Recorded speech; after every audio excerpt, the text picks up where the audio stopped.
Welcome to Ryan Run 16, everybody. I'm Ryan Miller, and why am I all dressed up? Why have I got my nice shirt on? Why am I not joking? Because seriously, I don't know what this is made out of. It's like polyester or something. It's very warm.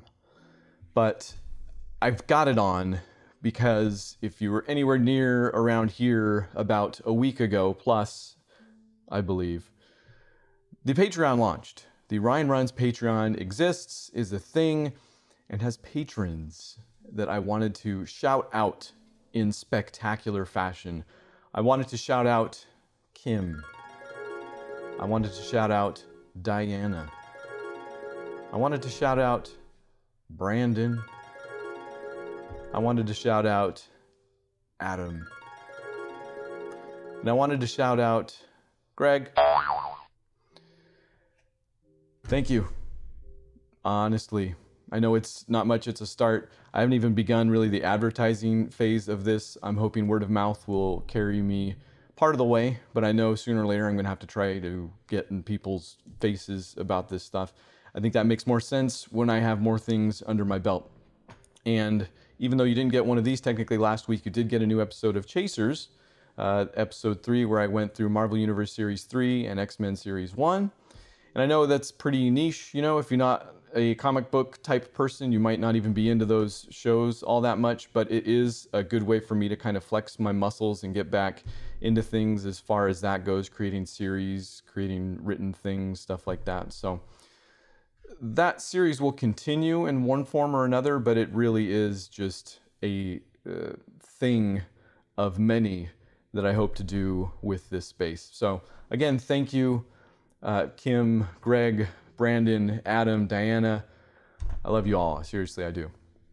And what you might also notice this week, we got a new picture up there, Tetris, which you might not actually even be able to tell. I have a better version I can put up down in the corner. And yes, it's for Tetris Ultimate. Let's not talk about that just yet. In fact, I love Tetris. I've been a fan since I was very, very small. And while this isn't the one I had when I was very small, unfortunately, I don't know what happened to that one. This is one that I went out of my way enough to purchase again. In fact, if you're watching footage, it's something that I went out of my way enough to jailbreak my Analog NT Mini so that I could put the cartridge in and see how it looks on that nice 1080 output. So Tetris is my game. I'm sure I've said that in any number of venues at this point. It's just something I latched onto, which is funny because I don't latch onto a lot of puzzle games. And I think Tetris is probably one of those, but for whatever reason, you know, it probably hit me at an impressionable young age and just stuck. So I've checked out not every Tetris game that has been since, because that's an impossibility. I hope, don't get me started. But a lot of them. In fact, I think I went into Tetris Effect 3 or 4 episodes ago on this thing even. Fantastic game. In fact, that is the best Tetris game to come out in years. But there are also many, many, many other good Tetris games. One of those is not Tetris Ultimate. And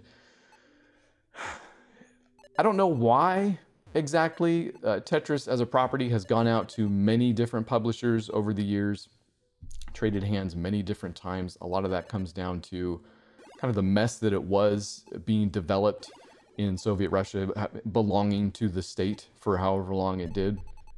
The creator himself has begun to see some profits, I would hope, but certainly some credit in the years since.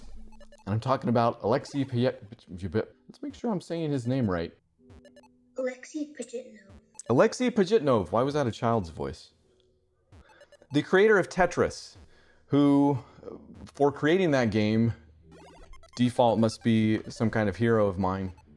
And back in 2014, I believe, I went to PAX, as I usually did every year.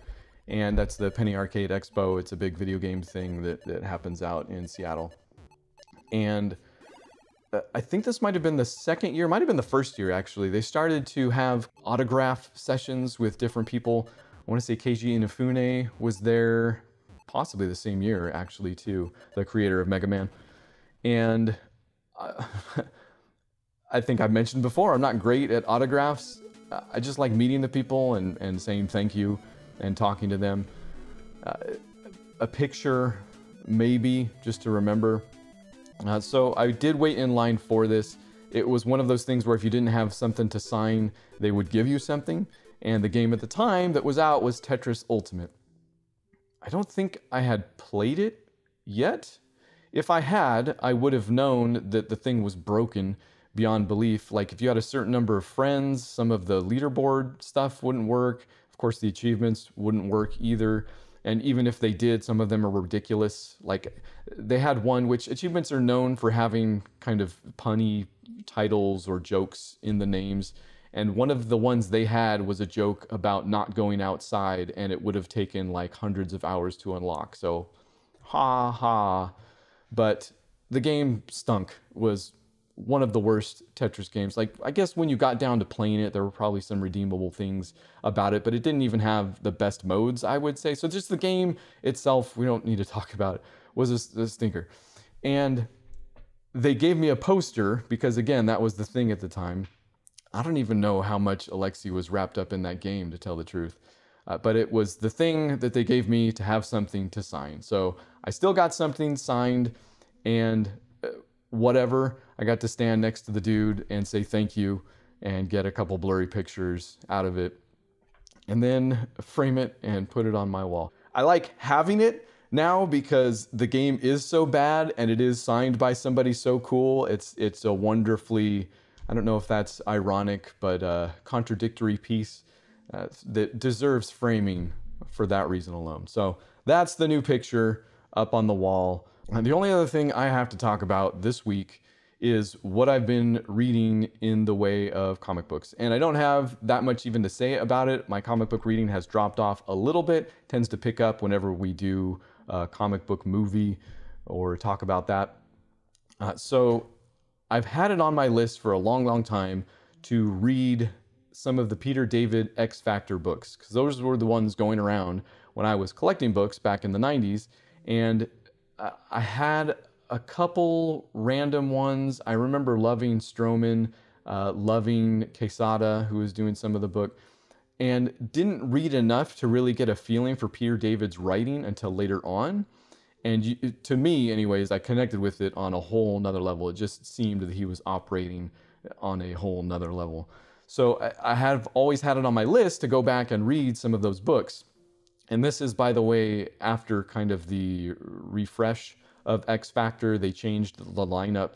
It had none of the originals, which this is my curse. Whenever I decide I want to do something, I have to start at the beginning of something. So even while I'm talking about the new X Factor lineup and the writer Peter David and reading those books, I'm like, well, I have to start at the beginning of the whole entire book. So what I didn't know, though, about the beginning of X Factor, the book, is that it began as basically an excuse to get the original X-Men back together. So of course you're looking at Angel, Beast, Cyclops, Iceman, and Jean Grey.